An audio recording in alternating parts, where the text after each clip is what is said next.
వేటగాని ఉరిలో నుండి ఆయన నిన్ను విడిపించును.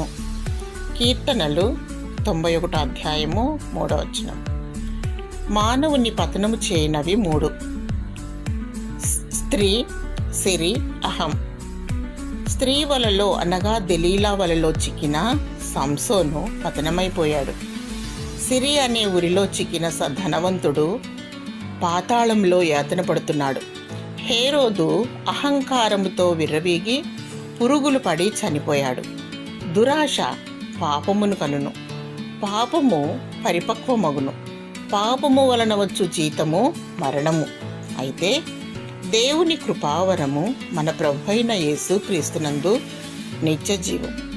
ప్రేమ మోజులో పడి నీవు సమస్యలను తెచ్చుకుంటున్నావు. దైవ చిత్తమును గురించి ప్రార్థించు, వేచి ఉండుము. ఆశతో, దురాశతో, లోభంతో, డబ్బు వ్యామోహంతో పడి ఉరికి గురవుతున్నావు. అహంభావముతో గర్వించి వినాశనాన్ని కొని తెచ్చుకుంటున్నావు.